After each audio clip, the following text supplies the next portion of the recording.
The test is in 4-part, Part 1, Part 2, Part 3, and Part 4. Now look at Part 1. Part 1. IELTS practice. Questions 1 and 2. You will hear a tutor and some students discussing science and ethics. You should answer the questions as you listen because you will not hear the recording a second time.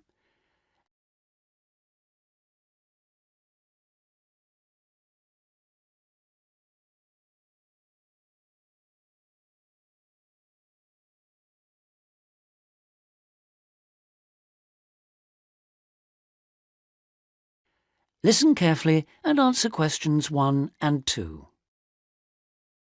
In the 19th century, scientific discoveries took a long time to produce any actual applications, and scientists might have had a case for giving little thought to the social or environmental impact of their work. That all changed in the 20th century, with the huge advances first in physics and then in biology. Science started to play a much more important role in our lives, and the relationship between scientists and society became much closer. Many scientists became increasingly concerned about the ethics of what they were doing, as they quickly saw the consequences. The benefits, such as vastly improved crop yields and the eradication of diseases like bubonic plague, but also terrible damage in the form of pollution and chemical weapons. Yes, but some scientists still claim even today that their only duty is to make public the findings of their research. They need to do that, of course, but I think the key points are that they ought to stop making any distinction between pure science and applied science, because in practical terms it no longer exists. And also they must accept full responsibility for the consequences of their work. Now listen and answer questions 3 to 10.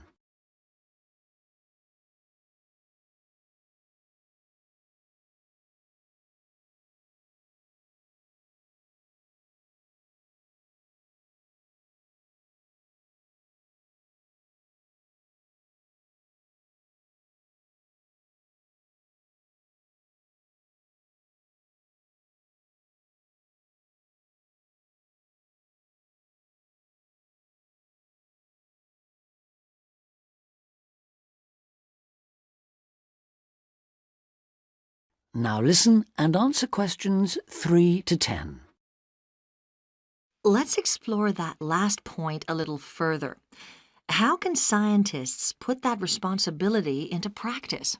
By educating the public, particularly through the media and at the workplace.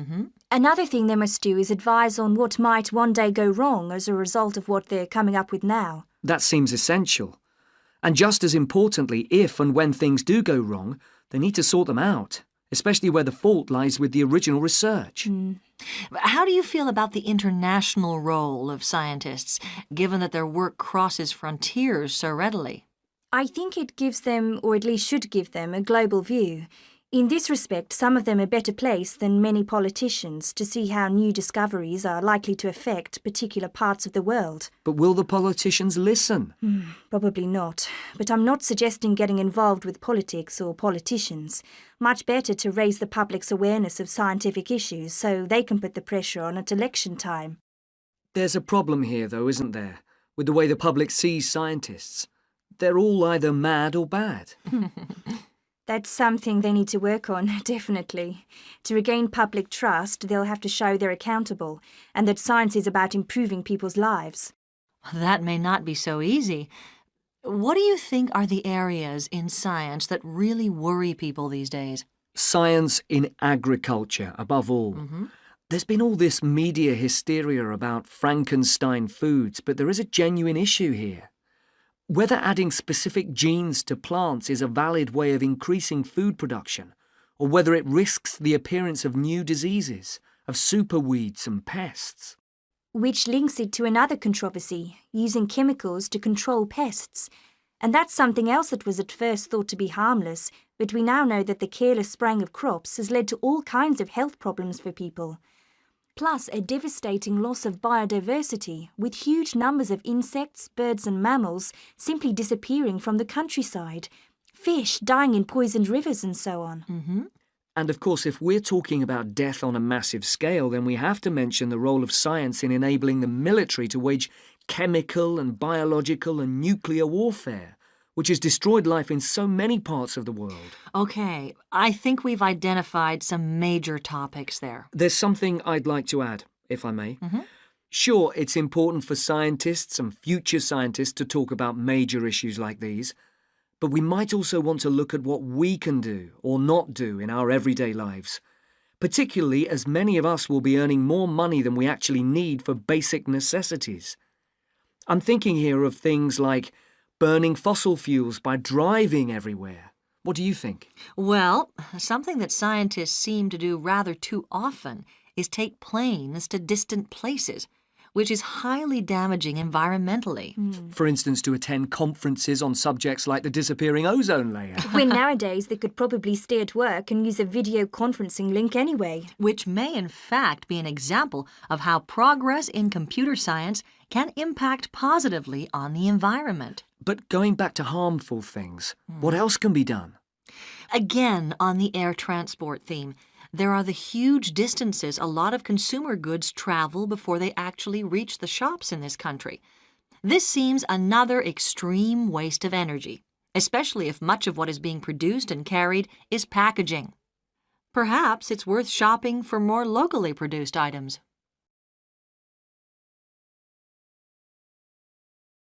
That is the end of part 1. You now have half a minute to check your answers.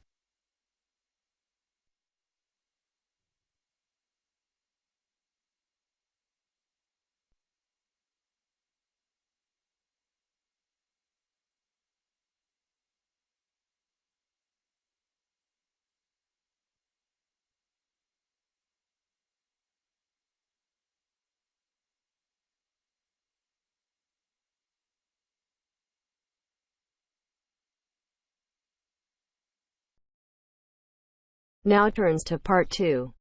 Part 2.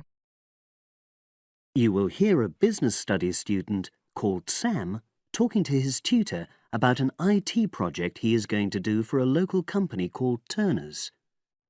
First, you have some time to look at questions 11 to 16.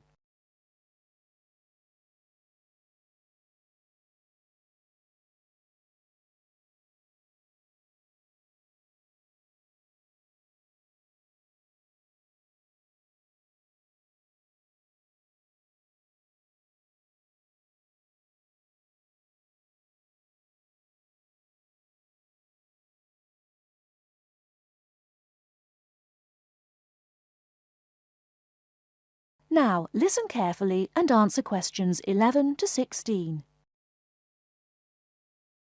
Hello, Sam. Come in and sit down. Thanks.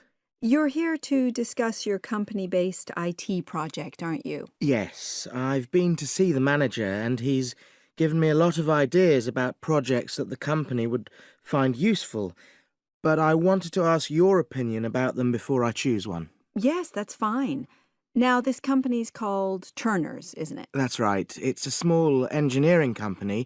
They make machine components for trade use. They're well established. They started in 1976, but they're a bit old-fashioned. Okay.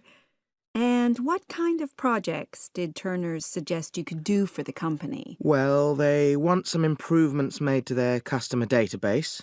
The one that they've got at the moment isn't very useful in some ways. I had a quick look at it. That would be a very straightforward project, and it'd be simple enough to evaluate, but I don't think you'd get enough out of a project like that. You wouldn't learn anything new. Well, another project they suggested is to do with their online sales catalogue. At the moment, customers can look at their products, but they can't actually order them online, which must affect their competitiveness. But I said I thought it would take too long. It's quite a big task. You're right. It's too much for the time you've got. It's a pity, though. Then they want some help with their payroll system. At the moment, the way they calculate pay involves a lot of manual accounting.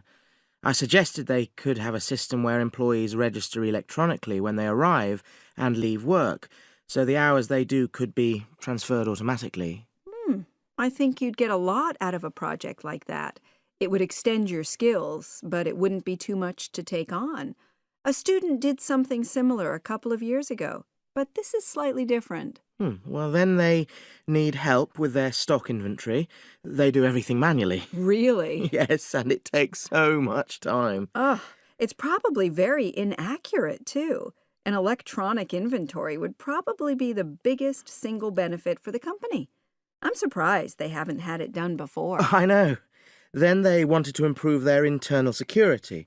The manager had visited other companies where the staff use swipe cards to access various areas of the building. It sounded useful, but the trouble is I'm not really sure how to do it. Well, I think you're right in that assessment. At the moment, it's probably a bit beyond your level of knowledge. Is that all? Just one more. Customer service. They want to be able to collect feedback from their customers in a more systematic way. At the moment, it's a bit of a mess, and they probably lose business as a result. Would that involve you going to see customers at their own premises? Because in that case, you might have to do a fair amount of traveling, and that would incur expenses that haven't been agreed with these companies. I never thought of that. Well, it might not be a problem, but it's something that needs clarifying. Well, I hope that's been helpful in narrowing down the options. Yes, it has, thanks. I'll be able to make a decision now. But while I'm here, can I talk to you about coursework? Sure. Before you hear the rest of the talk, you have some time to look at questions 17 to 20.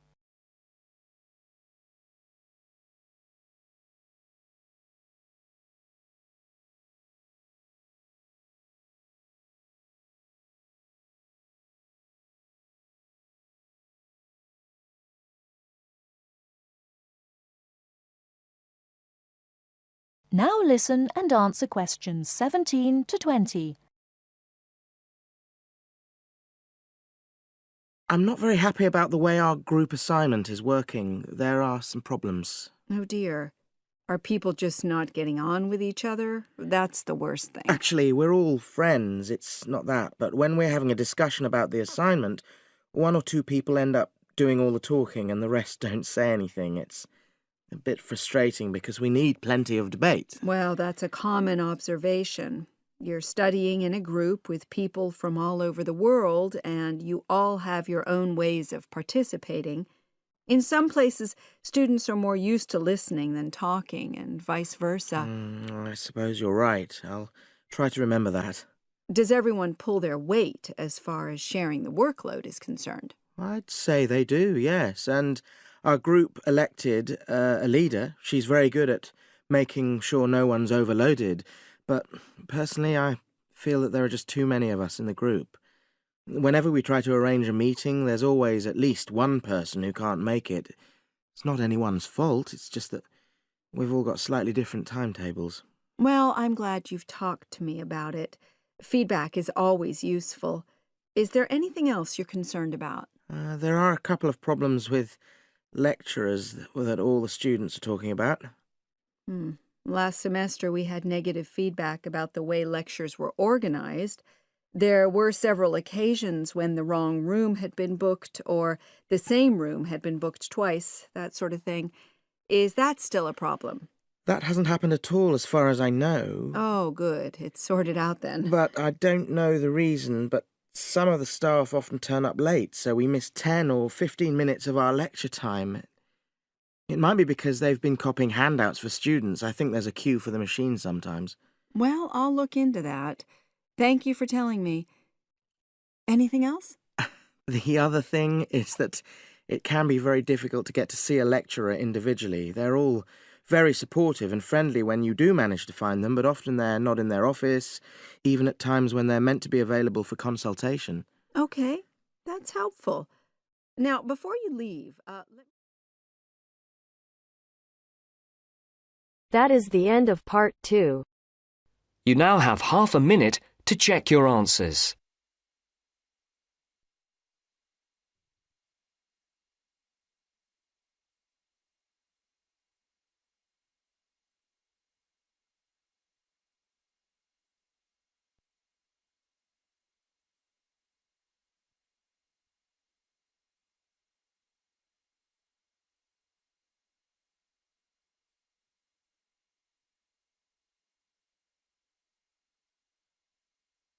Now turns to Part 3. Part 3. You will hear a lecture about the history of the tomato. First, you have some time to look at questions 21 to 25.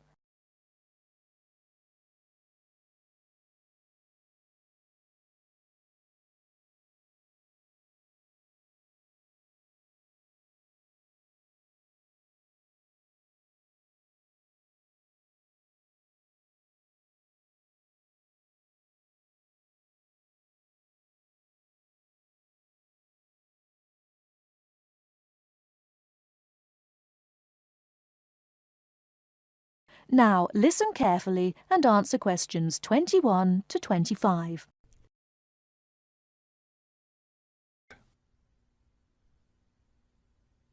The tomato is a popular vegetable, which figures in the cuisine of many countries around the world.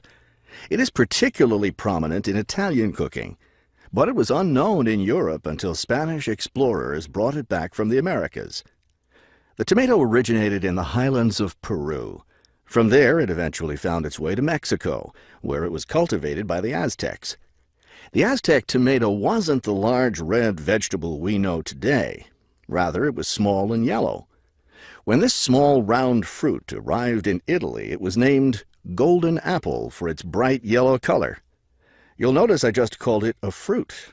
That's because a tomato is botanically a fruit, even though most everyone calls it a vegetable.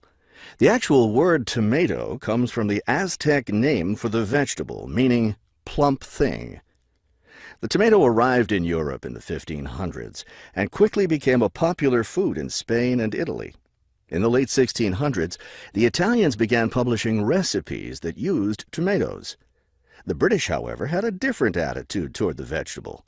It was grown as an ornamental plant in Britain in the 1600s, but it wasn't eaten because it was thought to be poisonous. It wasn't until the 1700s that tomatoes became part of the daily diet in Britain.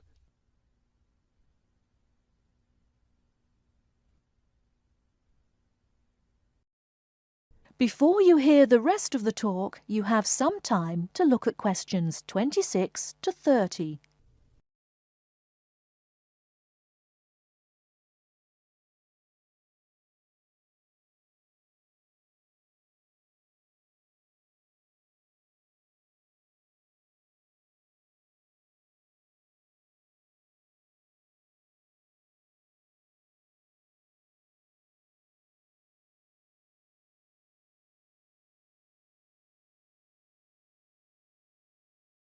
Now listen and answer questions 26 to 30.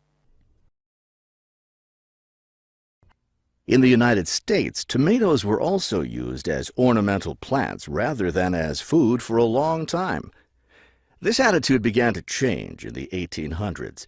In 1806, a gardener's calendar mentioned that tomatoes could be used to improve the flavor of soups and other foods.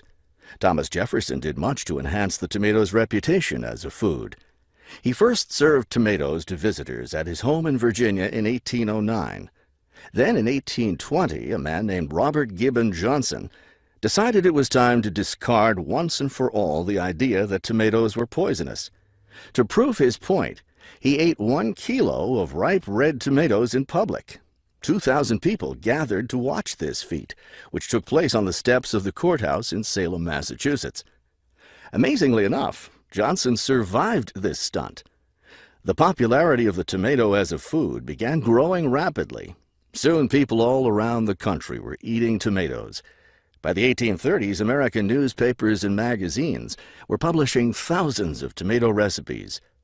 However, all those recipes involved using tomatoes in some cooked form. Tomato salads and sandwiches were still unknown. It wasn't until a century later, in the 1930s, that it became popular for people to eat raw tomatoes. That is the end of Part 3. You now have half a minute to check your answers.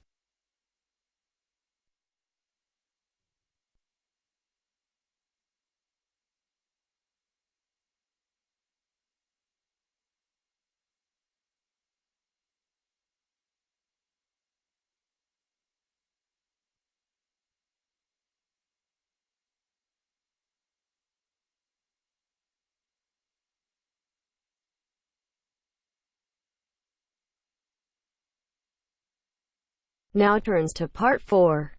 Part 4. You will hear a lecture on the research on teen brain. Now you have half a minute to read the questions 31 to 40.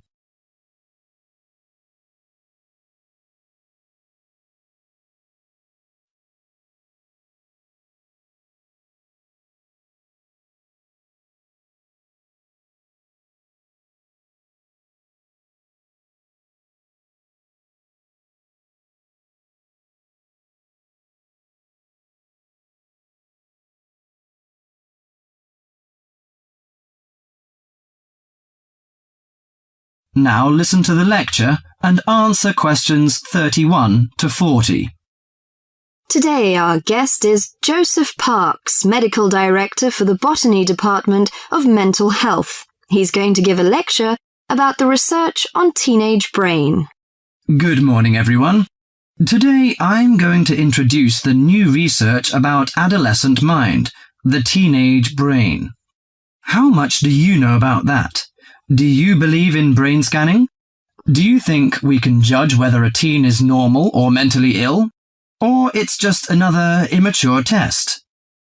The new research shows a teen brain is in the middle of disordered changes. Those changes, scientists now believe, are so significant that they may reveal the mysteries of mental illness, explaining why some teens commit suicide, why others harm their classmates, and why some emerge later in life with mental disorders. The research looks forward to a day when teens could be tested for suicidal depression as easily as they are for heart disease. But there are signs that society and parents in particular would reject such a tool. Many parents question the validity of a mental health diagnosis. They fear that their children will be falsely tagged with a mark that he or she is abnormal. At the center of the debate is the teen brain, its confusing architecture and the difficult question of what's typical in a teen and what's not. Under the old thinking, the adolescent brain was fully formed, needing only to be filled with facts, figures, and experiences to become an adult mind. At the same time, many people rejected the idea that young people were even capable of developing mental illnesses. However, the new research shows a teenage brain is an organ in transition. It has an unstable and vulnerable composition. The evolving teenage brain clearly isn't adult-like until the early 20s. If teens act young and stupid, it may be because brain areas that govern rational thought are not mature yet. All that is fine when the brain develops normally. But if the teen brain fails to successfully reinvent itself as an adult brain, mental illness may happen. Researchers increasingly believe if that process stops for some reason, teens are likely to develop mental illness. Early warning signs might be disregarded, as adults may think them the typical teen behaviors. Perhaps the chief hope of the new research is that it could make a difference for teenagers suffering from mental disorder and major depression. These can lead to suicide, which for years has been the leading cause of death for teens. Until recently, scientists couldn't peer into living brains to look for changes associated with normal development or mental diseases. That is beginning to change as researchers develop ever more sensitive brain scanners. However, the composite pictures are somewhat misleading. A snapshot of an individual brain may fall somewhere between normal and mentally ill. For now, psychiatrists and psychologists must still rely on interviews and observations of children's behavior to diagnose mental illness. That is the end of Part 4. You now have half a minute to check your answers.